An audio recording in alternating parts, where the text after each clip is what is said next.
Analog horror is a web series genre that combines the look of analog media from the 20th century such as VHS tapes, radio, and tropes from the horror genre, especially suspense. Now if you've watched any of this content or have seen my videos analyzing it, you'll have already known this, but for those who weren't aware, welcome to the rabbit hole. I am Sunflower, and this is a series of mine where we deep dive into disturbing analog horror. We've looked at Splatoon, The Legend of Zelda, Super Mario, and now we'll be taking a look at... Super Mario? Yes, that's right, we're not done here. There's a few more hidden gems that I really wanted to cover and I thought I'd do so with this video, which means that yes, previously talked about topics can return for future videos. Starting off, we'll be taking a look at Machta Laterrouge's Black Sun Tape Compilation 1 Super Mario Sunshine Analog Horror. This is quite the video that covers a game that isn't talked about enough in this landscape, and it's done so eerily. After that, we have this Super Mario 64 2 trailer found on Benayad Amjed's channel. It's a very well made trailer with some surprising horror elements to it, but before we start things, I had a game developer studio by the name of AmberDrop reach out to me about their game that's in early access, Try to Fall Asleep. They chucked me a Steam key, asked me to check out their game, and I sure did. It's a very immersive and horrifying first-person action-adventure horror game with an intriguing story. You play as John Heron, who survived a horrible accident and as a result, he damaged his brain and lost his memory. By falling asleep and rediscovering the past in his dreams, John can restore his memory and remember what caused the unfortunate catastrophe in one of the most secretive laboratories of the Revival Company. But due to John's brain damage, falling asleep won't be as easy as it seems at first. The game is structured in nights with only 4 out of 6 being available, and each night has a sleeping phase and a dreaming phase where you get to relive the events that led to John's unfortunate condition. The game also has an analog horror series that further fleshes out the story, and is definitely worth covering on the channel sometime in the future. The game also has a Kickstarter, so if you want to support that, there's a campaign you can check out. The Steam page for the game, the analog horror series, and the Kickstarter will be all linked in the description for you to check out. And thanks again to AmberDrop for reaching out to me.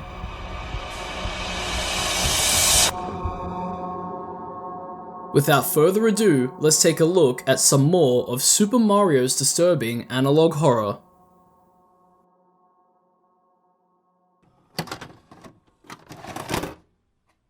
Before we start here, we have some information on what we're about to watch in the description of the video. In 2005, tapes were sent to Nintendo employees. Each one contained a small compilation of recordings, unusual contents, and had the name Black Sun or Delfino. It's unknown if they're a hoax or an attempt of revenge against Nintendo. We took our time to compile some of them and to select what we needed to show to our employees. All of the original tapes have been destroyed because of the nature of them. Thank you for your comprehension, Nintendo of Japan. Already, we have ourselves some of the story, but who sent these tapes, and what was on them? –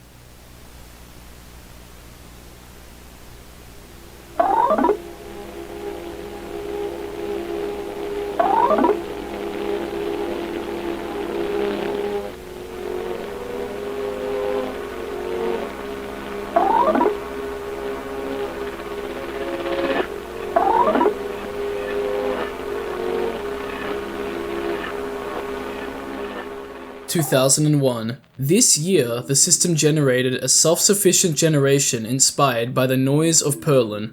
Perlin noise generation is used in computer graphics to generate natural-looking textures, terrain, and procedural landscapes. This noise can be used to create effects such as water ripples, fire, and clouds too. It seems like it was implemented here in what we can assume to be Super Mario Sunshine, but things don't look bright and vibrant like they always do. Something's clearly off. Everything is very liminal. The video continues and explains a system from a project called Project Reality, the PUI, known as a personalization of users' interaction system. The PUI was meant to give the player a fairer challenge by modifying variables such as items, enemies, and special stages, but the cartridge wasn't sufficient for such AI. It's interesting that the word cartridge was used, considering that Super Mario Sunshine was sold as a GameCube game which all utilized CDs. Is this the Super Mario Sunshine we all know? We're also told that the system began showing major issues such as visual errors during the development of Project Reality.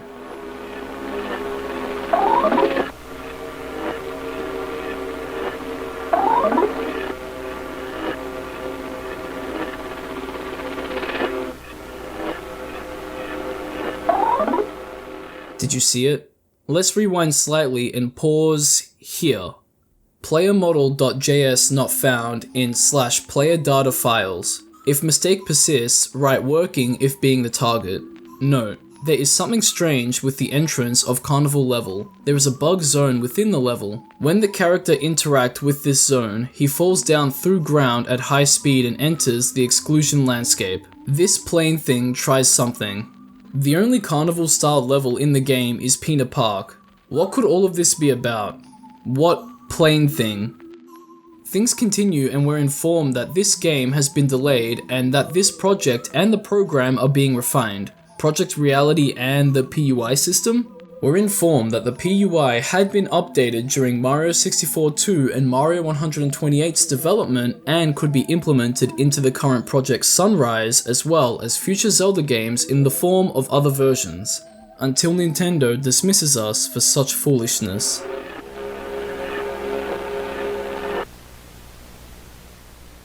The visual errors are beginning to show.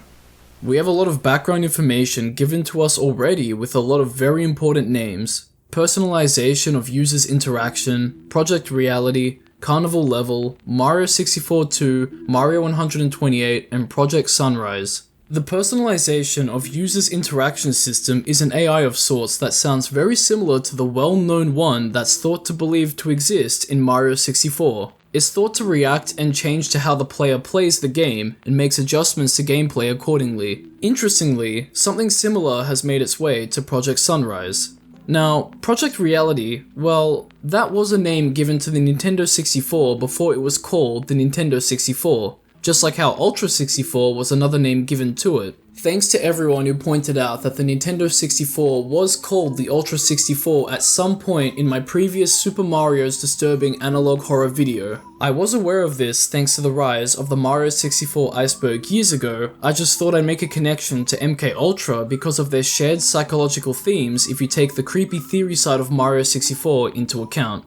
Anyway, if issues were present with the PUI on Project Reality, then it seems like we're still dealing with Nintendo 64 hardware and issues still persist. Nintendo also seems to be pitching or developing ideas for Mario 64 2 and Mario 128. These two titles are usually referred to as the same project and as a sequel to Mario 64, which, as you might know, was meant to be developed for the Nintendo 64 DD, a disk drive add-on for the console, but was cancelled early in development because of the DD's commercial failure. But interestingly, Mario 128 was a name used for a tech demo that helped to develop core components in a few future games, famously Super Mario Galaxy Sphere Walking Gravity. You may have known that because of my Super Mario Galaxy Iceberg video. And why am I saying all of this? Because it gives us context on what Project Sunrise is. This could be wrong, but it seems to be an early build of Super Mario Sunshine for the Nintendo 64 that never came to be. Why? Because the cartridge wasn't sufficient for such AI.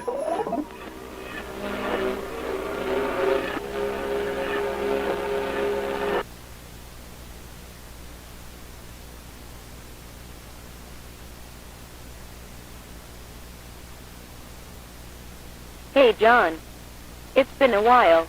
How are you since vacations? My boss wanted to know if you're still up for this Sunrise project. From Hiroshi Saito to Jonathan Manfield, this is the email chain we're listening to, and this email screen is quite unsettling. We have employees who have part of their facial identity hidden, but names shown, a Sunshine-style background and text dumps. No music either. It's too quiet. The dates of the email chain go on for a couple of days too, and they're roughly a year before Mario Sunshine would be released, July 19th, 2002, but even closer to the GameCube's release date of September 14th, 2001. These are all Japanese release dates, by the way, since the rest of the world got these products a month or so later. Hiroshi is asking if John is still up for this Sunrise project. For some reason, Hiroshi's hand still hurts from some sort of accident. It's not really elaborated on, and Jonathan is referred to as Jack? Like, a jackass? Was Jonathan involved in this accident? Jonathan's response is fairly standard except for 3 things. He calls Hiroshi Saito Sai, which shows that they're both homies to say the least. Secondly, he points out Cug. Cug is a little Goomba-like creature that was planned to be in Super Mario Sunshine. It sort of represents the Stroll and Stew enemies of the same game too. But then we have this about Delfino's system, a scrapped feature from Mario 64. This has to be referring to the PUI, which we can now confirm was going to be in Mario 64, but now they're trying to implement it into Project Sunrise. Hiroshi gets back to Jonathan and there's a few things off with what Hiroshi says. The boss is described as a smiling strange merchant with everyone. That's odd. The boss is really cryptic with what Delfino is, and then we get to see the list of instructions for the design. This list here sounds like a design for a title screen, or some sort of select screen. Obviously for Delfino, but what is Delfino? Jonathan has the same burning question, speculating that it's some sort of program, minigame, or something related to the Dolphin project. That's an interesting project name. You know, the Nintendo GameCube was initially revealed as codenamed Dolphin in 1999. Oh, and I can't forget, Jonathan has something fun to announce too. A special promotion that consists of working on the Delfino system. Which he does not.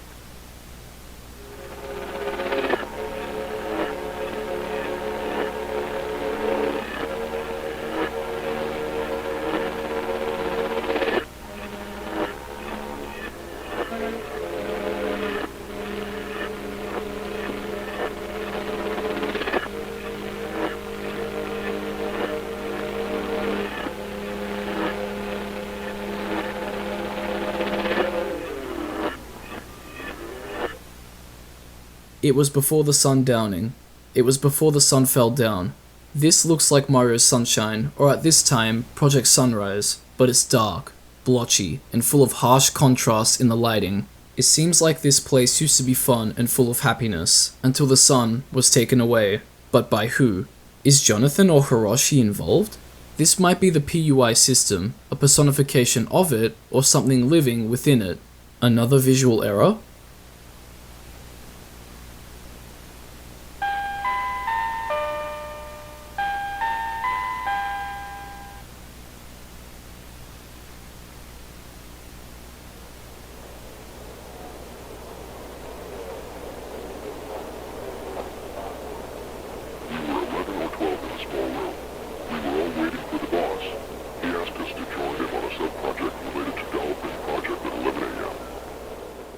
Here is where we're informed on more of the plan regarding the Dolphin project. What this big project encompasses is still a mystery since there's a lot of projects and developments happening all at once, but it's safe to assume for now that these 11 people mentioned were working to incorporate the Delfino system into the Dolphin project, which is the GameCube. It was supposed to be a massive revolutionary step for Nintendo and game development, but clearly, things haven't gone as planned. It's interesting to point out this line here converting Nintendo 64 lines of code into Dolphin ones, confirming what we believe to be that Sunrise was originally going to be made for the Nintendo 64 but had hardware limitations, so they took the PUI for implementation on better hardware, and the PUI is shaping up to be part of the Delfino system, which will be used in Project Sunrise. But we hear that the code conversions don't happen. Things were just played with to make things work. But obviously, that's had its consequences.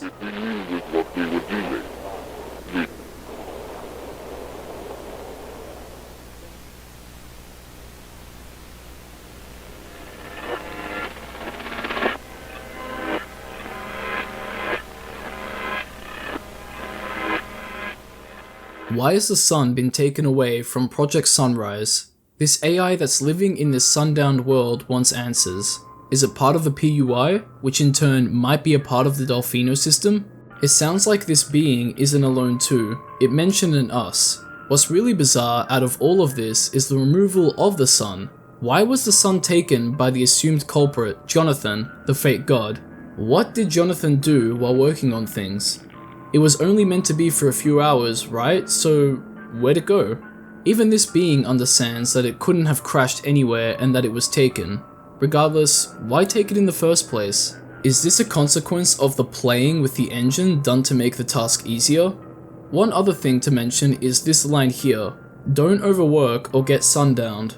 What does that mean for living people versus things in Project Sunrise? Because as we know, this being mentioned a sundowning too, and the cleanliness of the place. Even it thinks what we think, that things don't look right, that it's dark, blotchy, and full of harsh contrasts in the lighting. But we're forgetting one major clue to what's happening, and you might have missed it.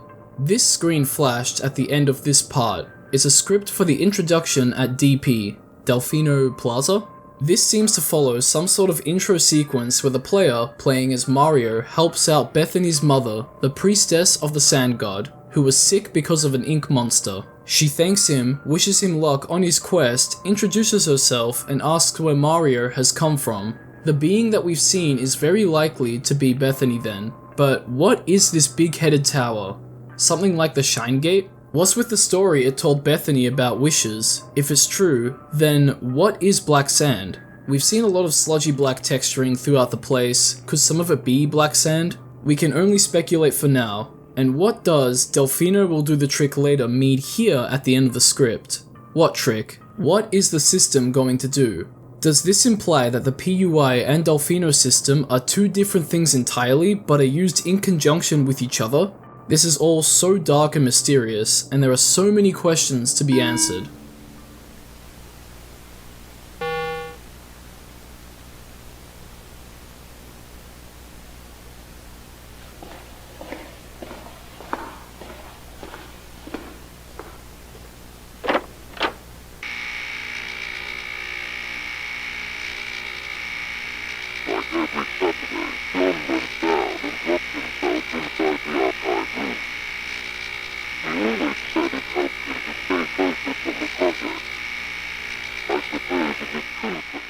From this screen, we can assume that the overwork or get sundown screen here is implied to be something a Nintendo higher-up said to one of the 11 workers, or something said to workers of the previously mentioned projects in general.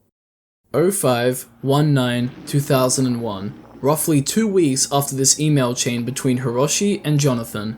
This is the archive room, a place where Jonathan would lock himself in and work intensely throughout Saturdays. Whoever is telling us about this couldn't stand this room. We hear that the system would crash, but no complaints would be made. It sounds like even with new hardware, these technological advancements Nintendo were trying to make were clearly still big tasks for their infrastructure. Speaking of, something happened to the archive, and Jonathan is probably involved.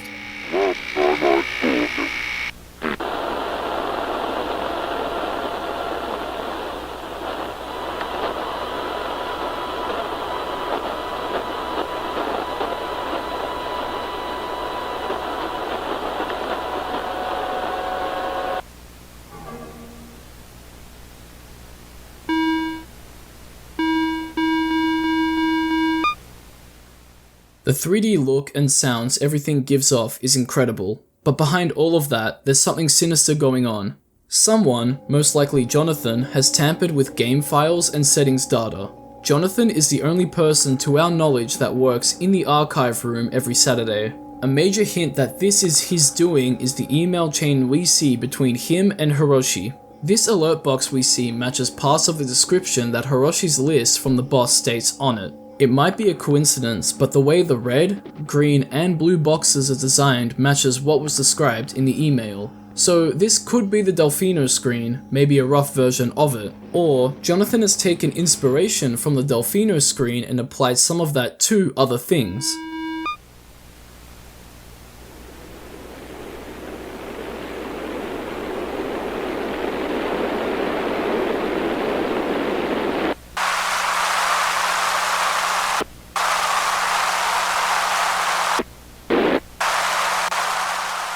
Did you catch that? Amidst this creation is the flashing image of the computer all distorted and the words console.log. The last card is forming from the void/n, letting the gods born from idiocy. That's ominous. Bethany might be experiencing all of this reset happening in real time. Oh, and just quickly, /n encoding dictates that a piece of text needs to move to a new line, so things would look like this on a screen, but the slash is the wrong way around. And what about this? It's very hard to read, but it sounds like someone is asking where someone's been and if they knew that the witch or watchdog is in town. But there's even more to it. Console.log. The Thoth is the Nyarlathotep of this world /N. Their soul, their heart /N. He can't think evil /N. He only learns. A very cryptic message, but it makes sense if you know anything about Egyptian mythology. Yep, we're back on the topic of mythology, and it doesn't relate to breeding. Thoth, also known by his Egyptian name Jehuti, is the god of the moon, sacred texts, mathematics, sciences, magic, a messenger and recorder of the deities, a master of knowledge, and a patron of scribes. He is usually depicted as a man with the head of an ibis, which is a bird, or not so often, a baboon. So, what's Nyarlathotep? He's a fictional outer god from H.P. Lovecraft's Cthulhu mythos. He wanders the earth in the guise of a human being, but is said to have 1,000 forms. Could that be why Thoth is compared to Nyarlathotep? Because he is shaped by what he learns, just like how Nyarlathotep shifts his form? He can't think evil, he only learns. Nyarlathotep is also the spawn of another outer god, Azathoth. So, coincidence or not, it has Thoth in its name. Backtracking again, we have the watchdog quote. Surely that's referring to Anubis. He was the Egyptian god of the dead before Osiris took his role, leaving him to become the god of mummification and mummy wrapping. He has the body of a man and the head and tail of a jackal, which is a canine. He is also known as a guard of the dead. A watchdog? And what about the console.log entry found with the watchdog text? Another reference to a godly being can be found in the Delfino Plaza intro script. Bethany's mother is a or the priestess of the sand god. The closest description to that is Set, the god of deserts, foreign lands, thunderstorms, eclipses, earthquakes, and protects the dead on their way to the afterlife. Perhaps he or another god is responsible for black sand, which wouldn't be regular sand that has minerals in it that makes it black, but rather something cursed. The big-headed tower is one that referenced it, so it could be a structure of worship or prayer, or some sort of being of the gods. Who we assume to be Bethany refers to Jonathan as a fake god, so whatever is going on here somehow is tied to Egyptian and Cthulhu mythology. It seems like gods were worshipped, or at the very least, played a role in Project Sunrise, and these were seen as true gods compared to Jonathan, a fake god. Other than that, we have two more pieces of console.log text flash before us. Console.log, the core reached its limit, /N, let me down. Just how much sentience are we dealing with? It's hard to say, just like with everything that's going on here. Could this also be why the archives crashed? Because Jonathan is messing around with the core so much?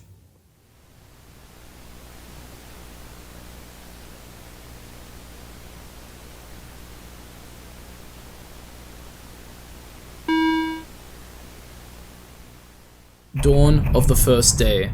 This is very cryptic. Gods on the dolphin's back, the battler, the first card, a perfect puppet, experiment with this new world. What does it all mean? This looks exactly like a tarot card. Tarot card I is the magician, and the card symbolizes the meetings of the physical and spiritual worlds. As above, so below. That describes what's going on here, the spiritual world of gods meeting the physical world, or at least physical to someone like Bethany. There's also a GameCube logo on the bottom right of the card, which is interesting. But who is this magician? It almost looks like some sort of technomancer. Maybe it's an interpretation of Jonathan. That would explain the GameCube logo, hearing words without comprehension, and the term puppet. After all, he's the one being told by his boss to work on the Delfino project. Listening to what words he's saying, but not comprehending them and what he's doing. Messing around with the core, and he probably bought about the new world. But the first line? Gods could be the actual gods referenced by the game's dialogue. Or they could be representative of Nintendo higher-ups, who knows. There's also a reference to Genesis 5:18, which is as follows. And Jared lived 162 years, and he begat Enoch. Begat, which is the past tense of beget, means to cause, bring about, just like how this new world was brought about.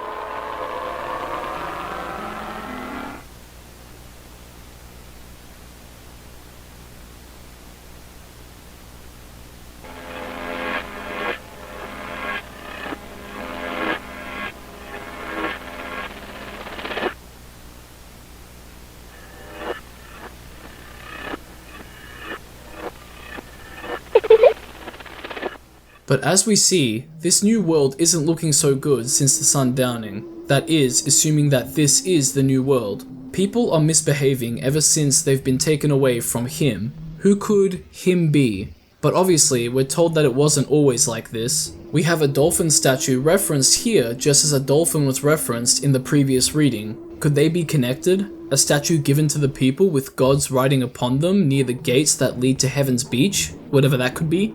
But nothing about the battler is said here. Bethany continues on and makes reference to being touched. But how? It doesn't seem like a bad touch either from what she said. I guess Jonathan or someone could reach out to these people to touch them somehow. Probably not in the way we touch each other's faces in person, but something along those lines through coding and whatnot. But here is where we might have a clue as to why there was a sun downing. Bethany states that everyone is left trapped in the aluminium-made cage, lost in a closed document within the archive room. This cage sounds like a computer, or at least the case. But the closed document comment is odd. It could mean a closed archive document on a drive or an actual physical document, but since we're being shown a compilation of events from multiple tapes, it would be strange if they were physically archived on a floppy disk or something like that. Now, what's with the sun, this life force? We still don't know why it was taken, we've only speculated that it was taken to be used as an asset somewhere else. Could the sun be representative of a god too? Ra, the Egyptian god of the sun, heaven, kingship, power, and light? But what we do know is that the sun being taken away is known as the sun downing, and it sounded like just an event at first, but now we hear Bethany describe it like an illness, a disease. It's like they needed the sun. After all, she describes it as a life force, and that makes sense since we don't exist without the sun, it's our life force too.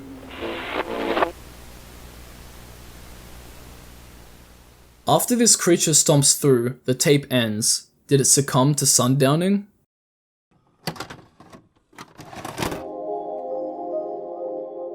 That's the first tape in the series, and it looks like part 2 is in the works, so this is all we have for now. And what are we left with? An analog horror video with excellent visuals and sound design that creates a whole lot of dread and mystery. I can also say the same for the narrative. Everything we're told and shown is macabre and leaves so much to speculate on, and that's great, right? Because that will grab viewers' attention and leave them wanting more. I sure want more. The mystery regarding Nintendo, the employees, all of the projects, Bethany, us, the occult references, and the sundowning is keeping me eagerly waiting. But how did all of that tie together in this tape? A bunch of Nintendo employees flew too close to the sun and got burnt. There were projects, big and small, that were developed, but something clearly went wrong and too far, creating major issues. These issues are what we see throughout the tapes. Visual issues such as the sundowning phenomenon are what we could see, and we learnt a lot about the world that Bethany lives in and some of the culture.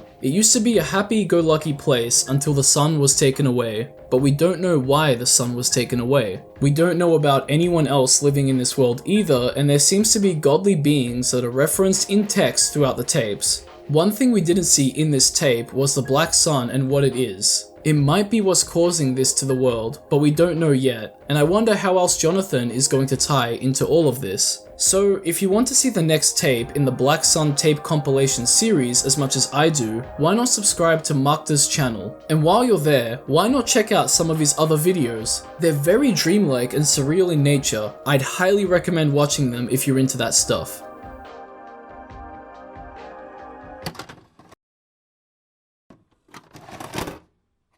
And now we have Benayad Amjed's Super Mario 64 2 trailer. This is being presented to us as found footage, which is a trend in all of Benayad's Mario 64 videos. More on that later.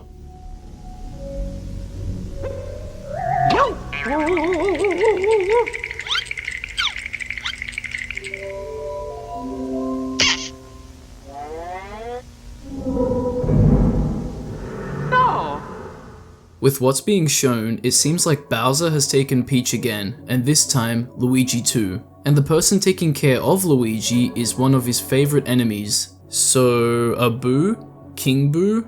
Not to be confused with Mario 64's Big Boo. The horror elements of this video that I mentioned in the intro kick in now. Mario is just thrust into a white void where Bowser antagonizes him. The music also helps to create an unsettling atmosphere which is similar to what Mario 64 made people feel, but it's more deliberate here.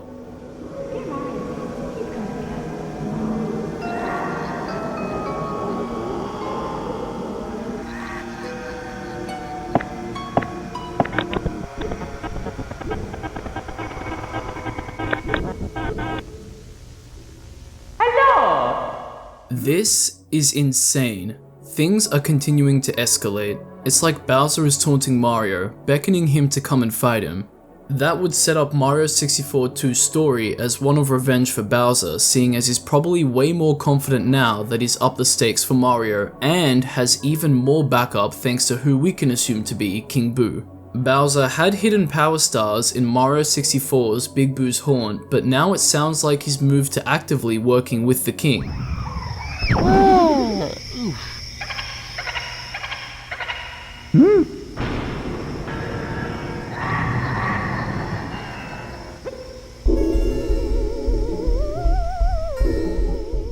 This shot right here creates so much mystery when combined with what comes after, and our suspicions are confirmed. This is a story of revenge and higher stakes. Even so, this creates so many questions for the player. Is Luigi actually safe? Has harm come to him? Is this an illusion? A fake portrayal? After all, King Boo is an antagonist here, and he's a tricky fellow. Regardless, Mario would have no choice but to pursue the answers.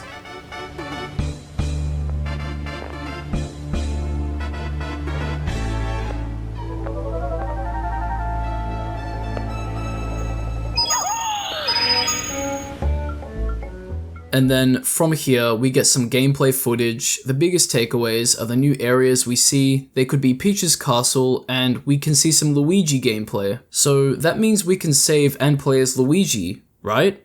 Well, hopefully, but this end scene is pretty strange.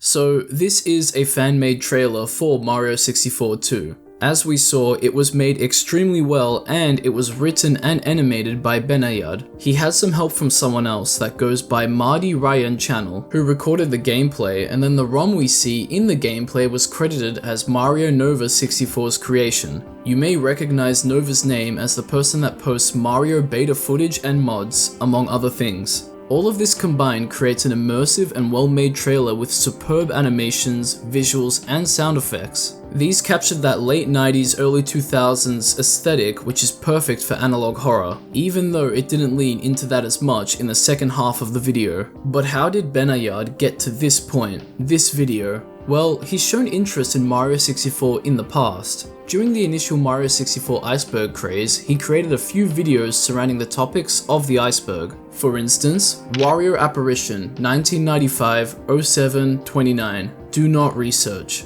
There are 2 videos with that title, and you may recognize them. I definitely recognize this one because I used it in my Mario 64 iceberg video. Maybe you recognize it from that too. Also, there's the 1995-07-29 build Big Boo's Secret Laugh covering Big Boo's Secret Laugh. After watching it, it seems like it might be a bit satire considering that text isn't placed properly on screen, there's a spoopy background behind the text, and there's some hard jump cuts. Benayad also has a video on the idea of a Mario 64 backrooms that capitalizes on Peach's castle's internal plexus and personalization. It's a pretty well made video. I really dig it, and all of his Mario content is worth taking a look at. So if you're interested in seeing the Mario 64 2 trailer again, more of Benayad's Mario videos, or his other videos, I'll have all of the relevant links in the description.